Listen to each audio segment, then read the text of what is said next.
A little over 2 weeks ago, Kawhi Leonard made his return to NBA action. He's played in 4 games, and his most recent performance against Brooklyn looked like vintage Kawhi en route to a 59-point win.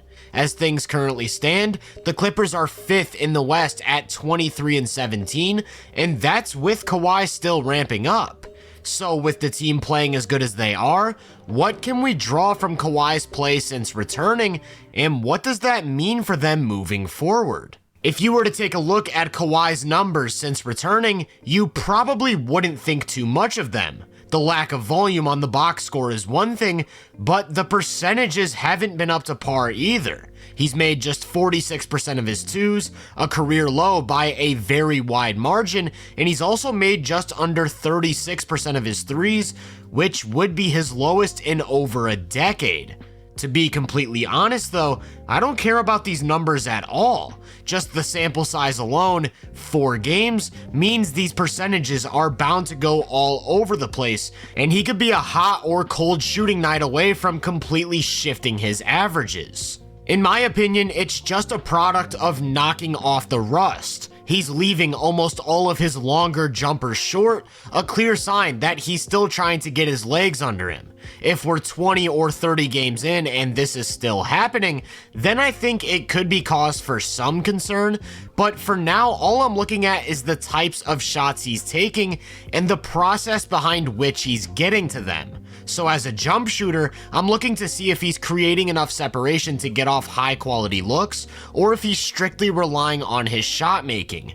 And I'd say this part of his game looks really sharp. He's been very methodical about picking his spots within the flow of the offense, and his handle looks as good as ever, which allows him to consistently find space. Actually, I don't think he gets enough credit for being one of the most effective ball handling forwards ever. He's got freakishly long arms, so for him to operate with as much tightness and control as he does, it's really a complete anomaly. Just look at this play. The way he crosses over and goes between his legs with such speed and conviction is not what we typically see from a lengthy wing. In addition to a tight handle, he's always had really good body control and an ability to quickly change directions. By my eye, that's still very much there, so when it comes to creating separation in the mid-range, I think he's about the same player. That change of direction is also one of the things that makes him a really good slasher, as he isn't just a threat to pull up for jumpers, but to get to the basket. With that said though, there are 2 athletic traits that I'm watching very closely and I'm a bit worried about for Kawhi. The first is vertical pop. It could be a matter of getting back into game shape, maybe being a bit cautious for injury management purposes, but in the brief time we've seen him play, he's had basically 0 explosion off the floor. As a result, he's struggled to score in transition or really in the paint at all, and for a guy who's always been a great finisher around the rim, that could be a pretty big deal. In addition to the lack of vertical pop, I also think he's really lacking burst on the floor. I mentioned that change of direction played a big role in his slashing. Well, the trait that played the biggest role was his first step, which really hasn't shown up at all.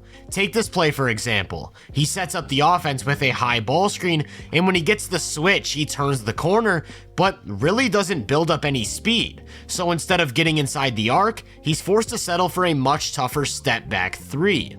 Again, I want to keep reiterating that he's barely played. In a couple weeks from now, he could be back to his normal self. But judging off of what he looks like right now, we're talking about a player who doesn't really put pressure on the rim. Thankfully, he's got seemingly every counter in the book for when his driving lanes do get taken away. Thanks to the tight handle and quick change of direction, he can always create a new lane, and the ability to make shots from every angle really does give him such a high floor. Also, he's built like a unit with that top tier mid-range game, so he can always fall back on the bump midi for automatic offense. However, if he truly does lack the burst to consistently beat his defender and the verticality to consistently finish at the rim, I don't think it's in his or the team's best interest to have him operating from the perimeter. At this point, you could argue his two best traits as a player are his strength and his footwork, so really, they should want him operating inside the arc as much as possible. That's actually what I'm completely expecting, because if you remember, that's primarily how the Clippers used him over the last 2 seasons. They'd either have him curling off of screens in the paint or establishing position in the mid-post, where he's truly one of the toughest players on the planet to defend.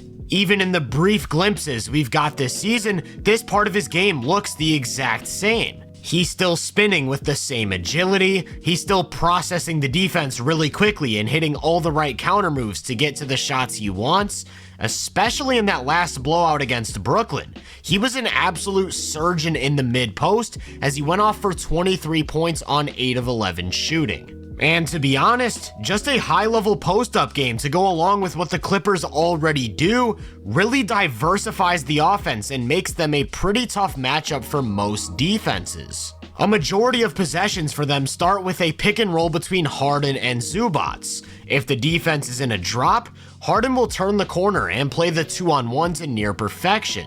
If the defense is in a hedge, Harden will look to get the ball to the short roll, and Zoo's a quick enough decision maker to consistently make the right reads. If the defense switches, Harden will either isolate and get to a bucket himself, or he'll find Zoo in the post because he too can abuse mismatches. That's the baseline of their offense. Then they'll sprinkle in some action for another 20-point per game scorer in Norman Powell, who can pretty much do it all from pick and rolls to off-ball screens, taking advantage of all 3 levels as the league's ultimate off-the-catch weapon. There are 2 problems with that approach though. For one, Harden at this point is incredibly jump shot reliant, and whether the 3-ball is falling or not could literally determine if he's having a very good or a very bad game as a scorer. When you couple that with some of Norman's limitations as a ball handler and creator, that means the offense can sometimes stall, leaving them without a consistent go-to option to get them out of the mud. That's where Kawhi's post-up game makes the biggest difference. Secondly, because of some of those limitations I talked about with Norm, when Harden's on the bench, they often don't have enough shot creation to consistently generate good shots. By staggering Harden and Kawhi, you always have a legitimate go-to on-ball guy. Also, I think it's important to mention that as soon as Kawhi's jumper comes all the way back, he's able to seamlessly fit into whatever it is the Clippers want to do because of his ability to play off the ball. He's been an elite catch-and-shoot 3-point guy for his entire career. He's great at relocating and positioning himself to create space, so whether LA's spamming pick and rolls for Harden, curl screens for Powell, or even post-ups for Zoo, he's a pretty immediate fit. So going back to what I said about a diverse offensive attack, that's 4 wildly different players who are all capable of giving you 20 points.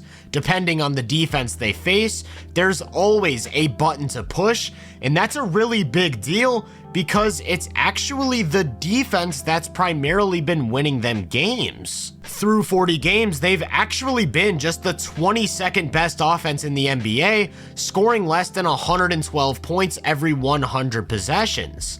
I don't expect Kawhi to come in and transform that, but I do expect them to improve quite a bit, and he makes them a lot more scheme-proof. As for the other side of the ball, they've had the number 2 defense, allowing just 108 points every 100 possessions.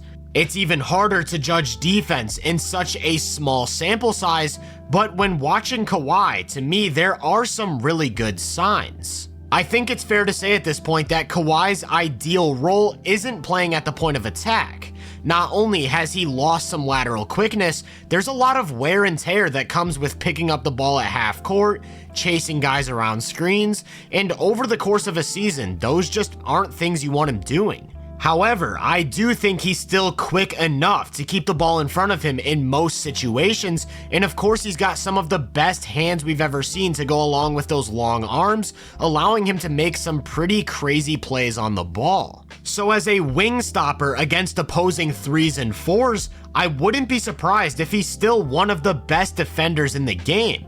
And that's a big deal because with the way this Clippers team is constructed, That's really all he has to do. They already have one of the best point of attack defenders on the planet in Chris Dunn, who can chase guards around screens and wreak havoc. They've got another guy in Derrick Jones Jr., who's a freak athlete and can pick up most positions. Then it's all pulled together by one of the best drop bigs in Ivica Zubac, who holds down the paint and closes quite literally every possession on the glass. As a result, Kawhi can step right into what they like to do as a team without skipping a beat. They like to switch every action between their wings to keep a body in front of the ball, while Zoo patrols the paint and plays cleanup. Like I said, I haven't seen any reason to believe Kawhi's regressed as a defender, and with him on the floor, they've got so much versatility and playmaking that I'm really not sure how you break them down. If you ask me, I believe the number 2 defense just got a little bit better while probably reaching an average to slightly above average level on offense. And historically, that's been the recipe for a lot of contending teams. The 2024 Timberwolves had the number 1 defense and the number 16 offense. The 2022 Warriors had the number 2 defense and the number 16 offense. The 2020 Raptors had the number 2 defense and the number 14 offense. The 2018 Celtics had the number 2 defense and the number 18 offense. I'm not comparing the Clippers to any of these teams stylistically or even saying they're better or worse. I'm just suggesting that there's precedent to the recipe they've cooked up, leading to great success.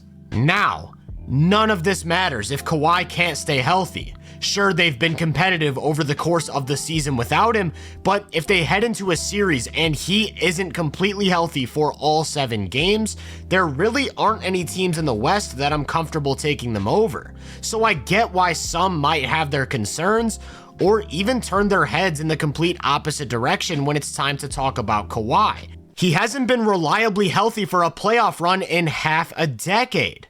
But what's different to me is that this is easily the best regular season team he's played on since the Raptors, meaning that he really can take all of the rest he needs and not have to worry about them falling off a cliff. Personally, I'd still like to see them find a better backup big and someone who can set up the offense with the bench unit. So come time for the trade deadline, I'd expect them to be pretty active. And if they find a way to fill those 2 voids, then Kawhi and everyone else comes into the postseason at full strength. All I'm saying is that you probably don't want your team standing in their way. If you enjoyed this breakdown, make sure to drop a like, subscribe, and turn my post notifications on to be first on more content. If you're interested in my more in-depth research, make sure to check out the Hoop Venue podcast and my social media profiles. You can find those links in the description. Feel free to let me know down in the comments what you think of the Clippers. As always, I hope you all have a great day, and I'll catch you guys in the next one.